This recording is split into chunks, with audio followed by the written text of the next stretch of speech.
Hello friends, this is Adam with Movie Guy 365, and today I'm going to review Todd Phillips' take on the iconic DC villain, Joker.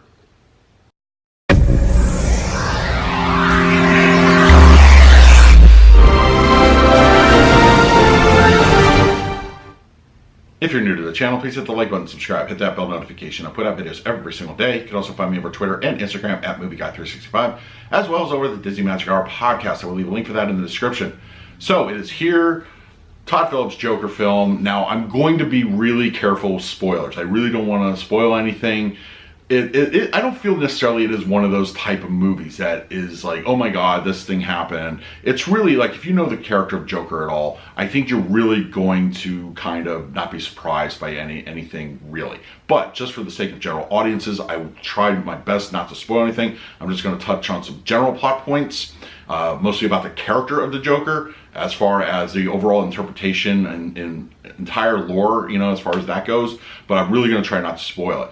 All right. And yeah, so as that being said, now for me, I don't like necessarily kind of like super villain type origin stories as like for characters that I think are better off without them.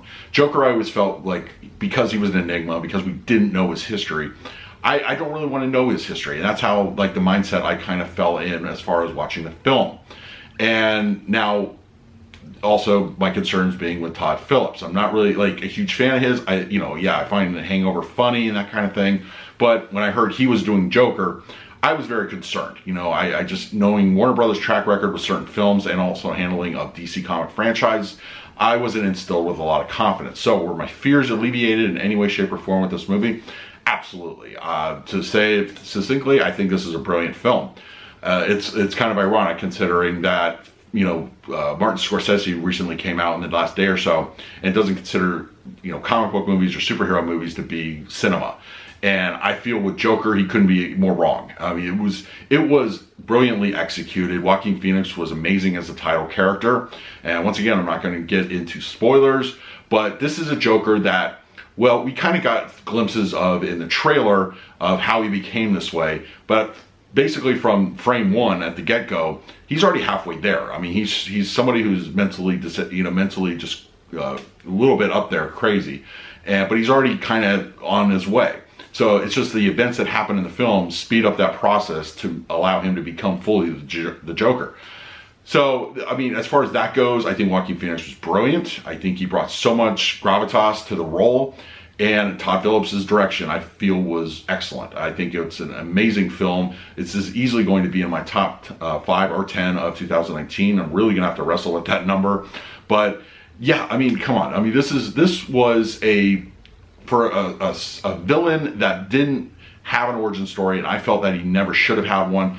I'm actually okay with this interpretation of the Joker. It's really just, for me, I think it just made sense as far as a film goes. May not make sense as far as like the written word or anything in a comic book, but I think for what we get in a movie setting, it absolutely works, and it's just such a great thing to watch on the big screen. Honestly, like sometimes you get like a lot of movies when you go to the movies and they're just standard run of the mill, and you've seen this one, you've done this before, and it's nice to see like something just elevated to a certain degree. Now a lot of the things that happen in the movie, you've been reading about this in the news and social media and that sort of thing, violence and that sort of thing. It's not really something that I think the media is fairly portraying. Now, the movie does harp on a lot of class warfare, and there are issues with how we treat mentally disabled people in America, as far as, from the point of the movie in 1981 to even current times. There's a lot of similarities, and you can definitely make comparisons. So it does touch on those issues, but I think they're focusing on the wrong things as far as what the media is reporting. As far as the film itself goes, as I said before, I think it's brilliant. I think it's an excellent made movie. Everybody did a wonderful job in this. I really couldn't find a weak. There was a character who I won't spoil that started kind of a dynamic with Arthur Fleck, who is Joaquin Phoenix's character, and I was getting very concerned that this was going to be the weak spot of the film. And I'm happy to say the way it was resolved, I think it's brilliant. I think it was awesome. It took away all my fears. It was a great thing that they did with that, and it really just further enhanced the overall dynamic of the film. I would realistically give Joker a 9 out of 10. This for me was one of my favorite movies of the year. It's easily top 5, as I said, and I think it's just so much to enjoy about this. I don't feel it's heavy-handed in its portrayals of, you know, society or the character or whatever, but it gives you something to think about, and it is also something that is relevant for our time period.